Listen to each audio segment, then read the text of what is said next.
by over 200 gas and electric utilities and over 100 industrial and commercial firms across the United States. If you've not heard him speak, get your seatbelts on, Mr. Joel Gilbert.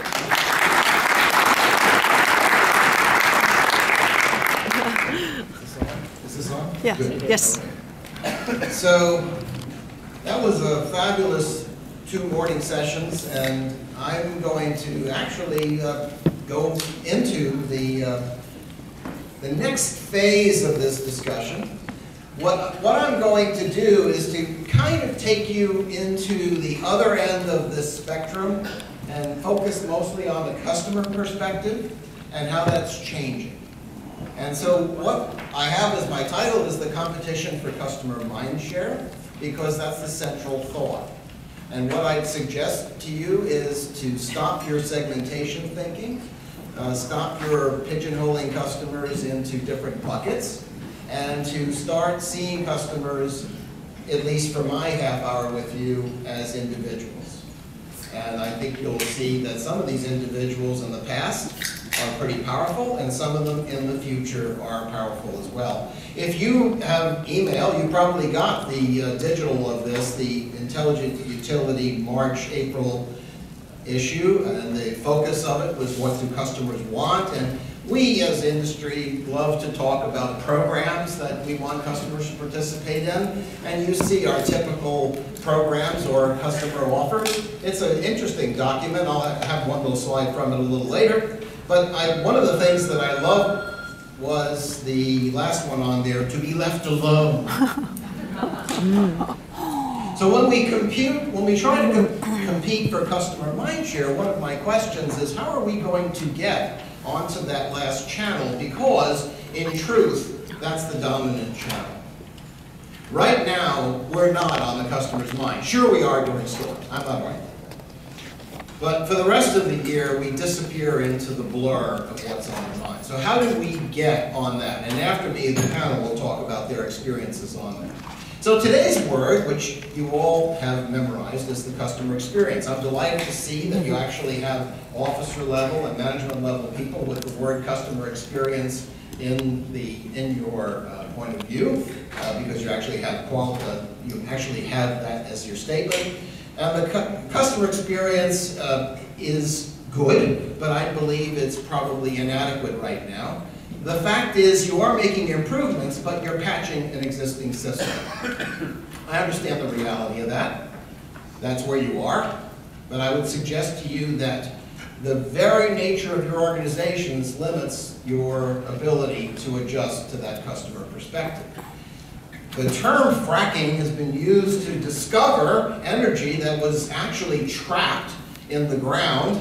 What I would suggest, you do the same thing for your organization, and you're going to have to permeate these silos by actually crossing information across those silos and not let people just live in their silos alone. I have some specifics to give you on that a little bit later. I'm going to talk about a book that I believe you might want to read. That'll kind of scare you a little, but it's a good book. And if you are trying to move the organization, one of the things Wayne Gretzky always said was, don't go where the puck is, go where the puck is going. And I'd suggest that the organization is frankly moving too slow and the targets are set too near to where you already are. That's my overriding thought, and we'll get into the detail. Now I'm going to play a segment from a movie that's frankly pretty old right now. It's almost 30 years old. It was produced by Walt Disney, the studios, and it is from the second season. It was called Dinosaurs. It was a series of, well, plastic is the only way I can describe them. The people look like they're plastic uniforms. And in this one little segment that I'm going to let the AD person play from you, which is just a couple of seconds long, in this episode 8 in the second season, the subject was called Power Erupts. Now, I'm going to first play this little segment for you, and then tell you the rest of the story about this segment. So if I could have my AD person. There are a lot of things that need doing around here, Earl. You're way behind on paying the bills. I'm not. Look at this heating bill. It's stamped pay now or die. Choice. Okay, you probably couldn't hear it because you were laughing. The energy company that was providing heat and light to their home, whose name, by the way, is We Say So in the series, had given them a choice of payment options, pay now or die. And his comment was, at least they're giving us a choice. Now, that's funny, but this episode is not.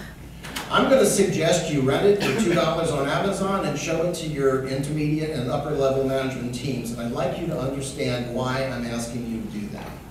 Number one, although it's old, the entire episode is around environmental responsibility and how the utility industry was being viewed 25, 30 years ago in its embrace of environmental sensitivity. You're going to cringe. And the reason you're going to cringe is because not just the name of the power company was We Say So, but almost all of the attitudes towards embracing innovation, the same things Tom Fanning was talking about earlier this morning, were present there in the worst attributes of this industry. You might also like to know that Walt Disney, when they produced this, was in the middle of arguing with Orlando Utilities Commission around cogeneration, the very subject of the episode. And that's the career that I started with your industry because you brought me in to manage this option as part of your portfolio. So I'm eminently familiar with this. And when you go through this one and you actually look at it, you're going to go, oh my, we have work to do. And my basic concern here is that when we look at reputation management, if this episode was to air again onto DTV today, the internet would become ablaze with reaction. This, to me, is an episode I hope never shows up again on the TV, because if it does, you're in trouble in the industry. I want you to watch it because it's a wake-up call. We'll go beyond that. Now, tomorrow's buzzword, what might that be? Well, I have an opportunity here. I'm going to change venue. No. And Johnny Carson may be dead, but Carrick lives on. Johnny Carson. Yes. So we're going to basically take a look at some, what's the tomorrow's buzzword? Meters.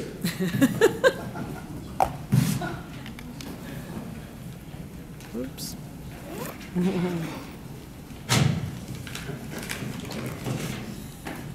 Oh, what we used to call customers.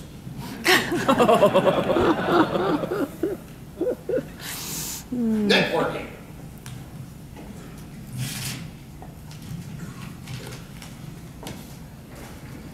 Oh, a politically correct word describing the reason most people as attendees today say they come to this meeting.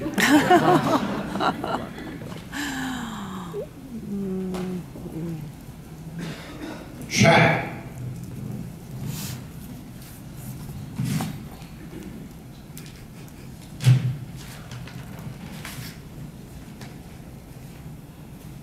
An electronic service available from every other retailer in the world, except still considered unproven by the utility industry. Big data. This is the last one. Big data. Thank you. Big data. Ed McMahon's here somewhere. Oh, the latest hope for value for all these smart grid data installations we've put in place. Okay, so with all that said, I'm going to not bother you with that anymore.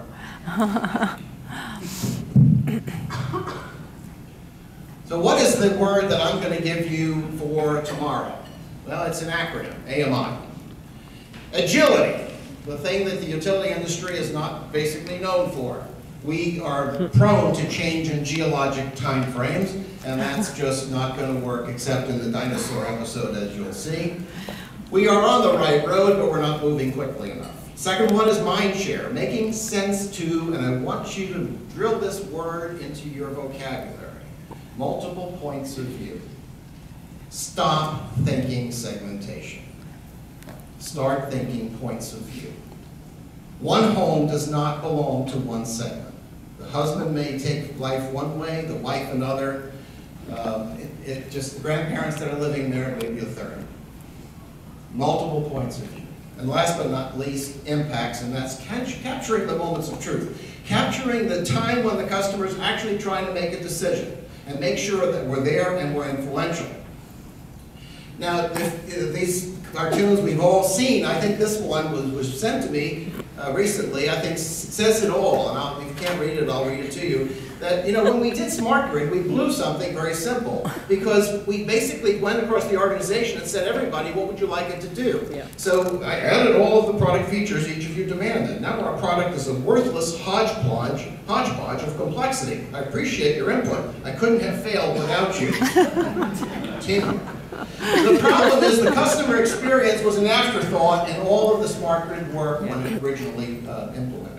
And when Susan and I, my wife Susan, who's sitting here in the audience, and I attended a Smart Grid conference about 2 years ago, they had a breakout panel where the people who were interested in the customer experience could gather and talk about it. And of the 120 people who were there, besides Susan and myself, that panel was empty. It was a very lonely table. It's an afterthought.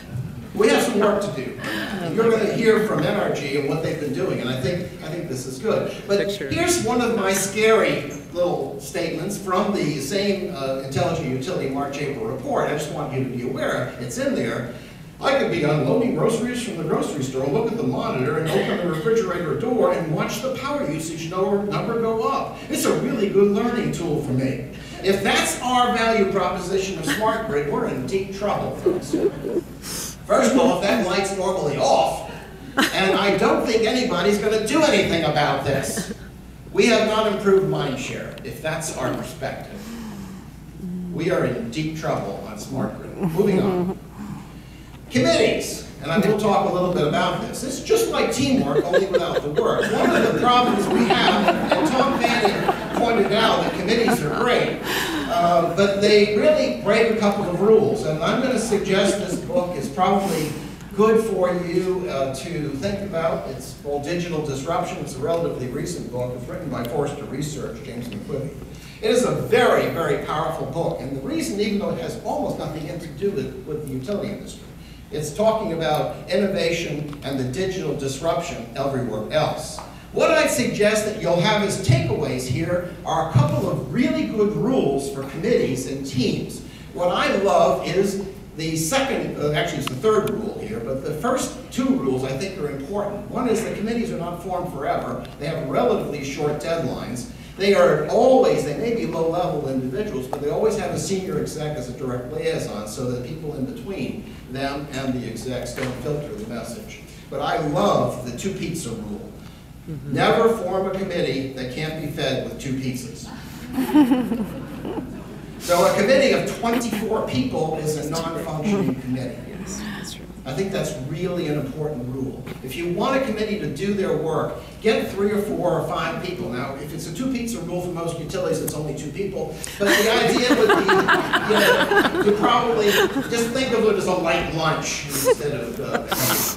So the idea here is a very, very powerful book, and it's an easy read. So I would suggest you do it. And the nice thing is when the committee's done their job, it disbands and it reforms. Now, one of the characteristics that this industry has is obstacles tend to keep it from moving. I have a very quick segment here from the beginning of Bug's Life. I'll ask the AV person to play because I can't play.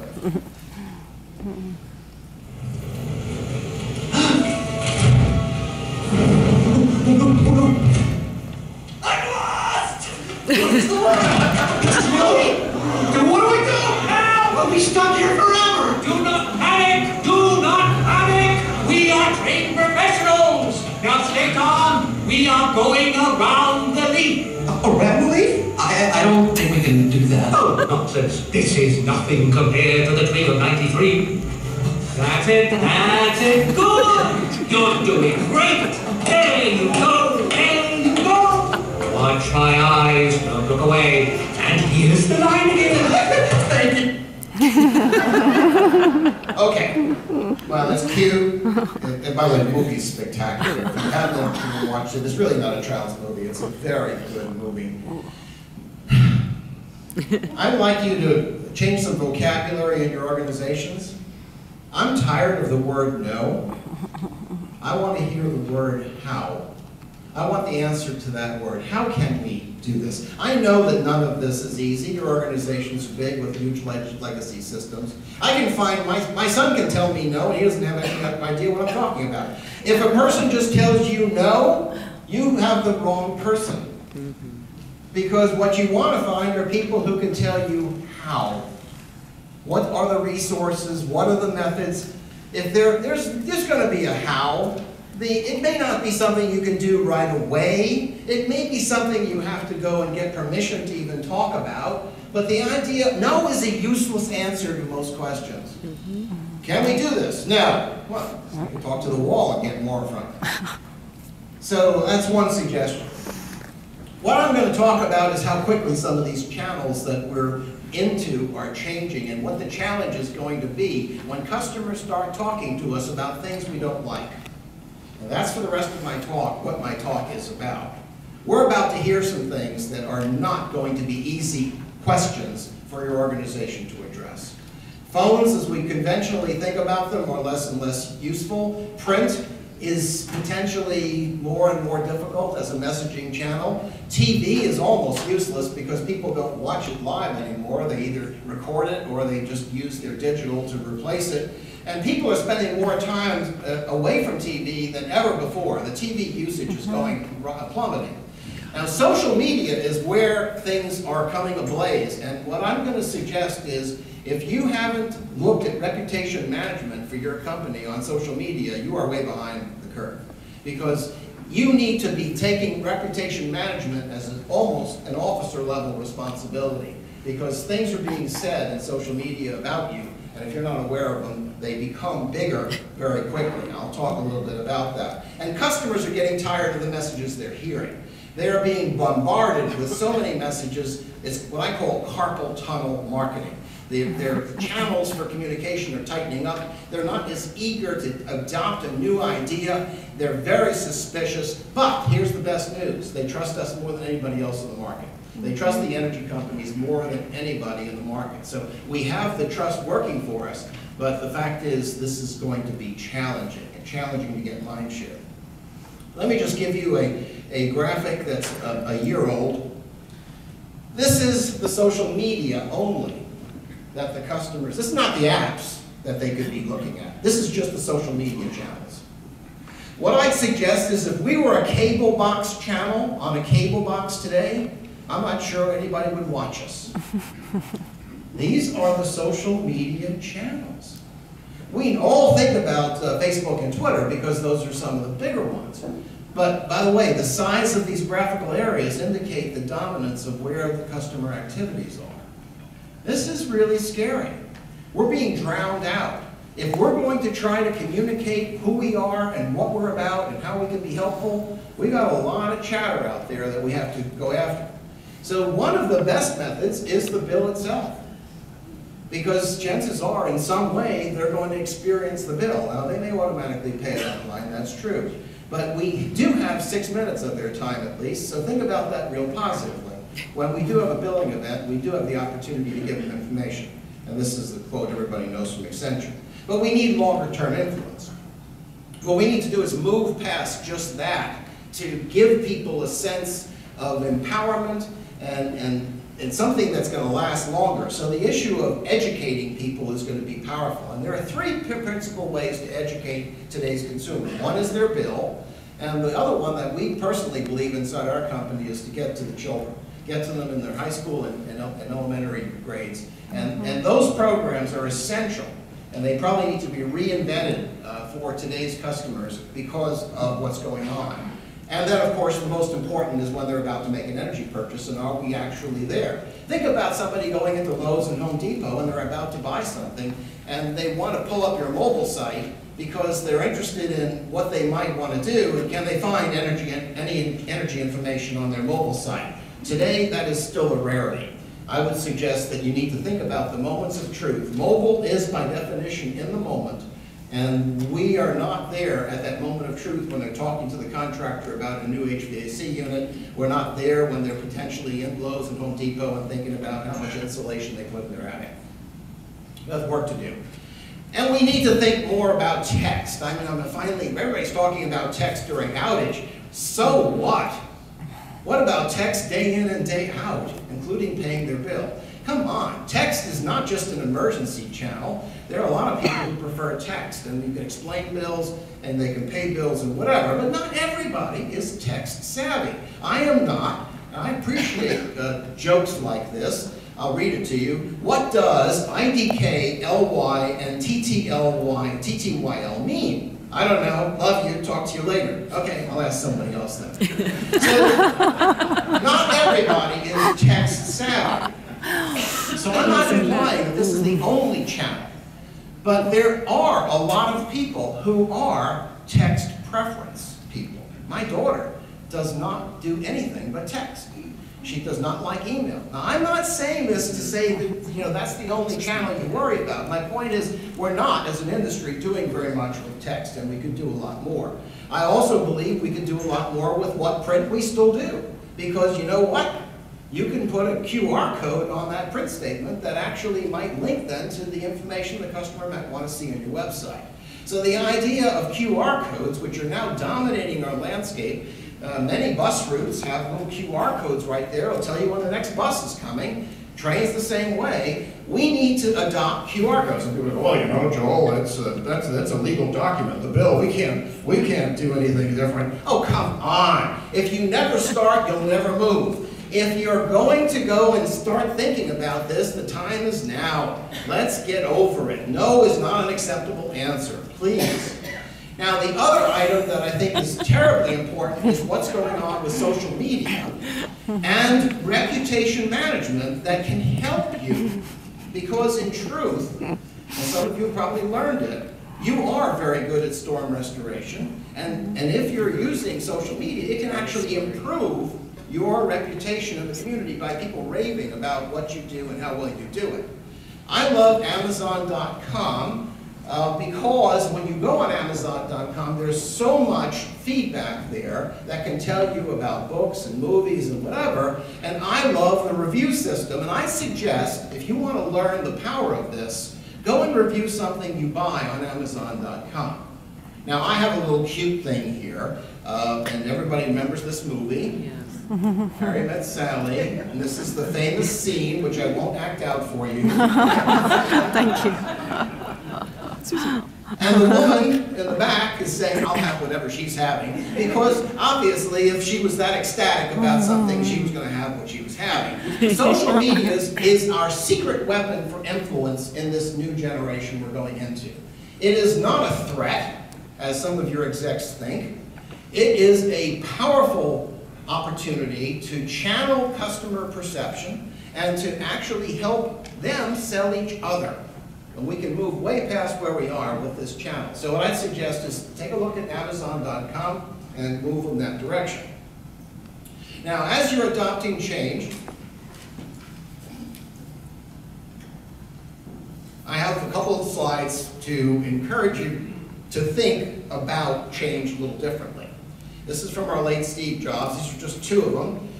For something this complicated, it's hard to design products by focus groups. A lot of times, people don't know what they want until you show it to them. I want you to remember that, because you're too prone to using focus groups. It slows you down. By definition, by the time you've done your focus group, attitudes and emotions have already occurred.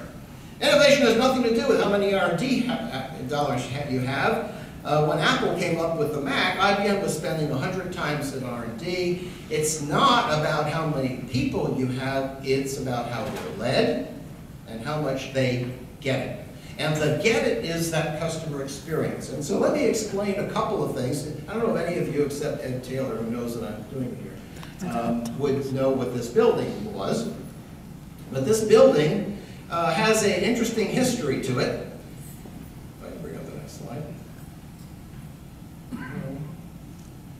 Okay, Xerox PARC.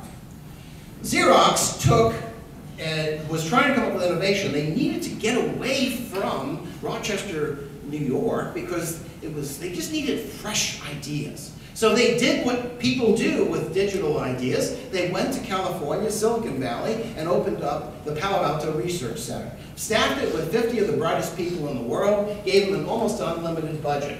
In the audience was Steve Jobs. He was hired as one of the consultants that came there. And what happened was, a couple of years later, they came back with their results to Rochester, Minnesota. And this clicker doesn't seem to want to work. On the next slide. They came up with a Windows environment. But the way they sold it to senior management was, we've come up with a new idea, the paperless office. And the Xerox management goes, we're a copier company. Where's the paper? Well, but it's great. It's going to be wonderful. Where's the paper? You don't get it. We're a paper copier company.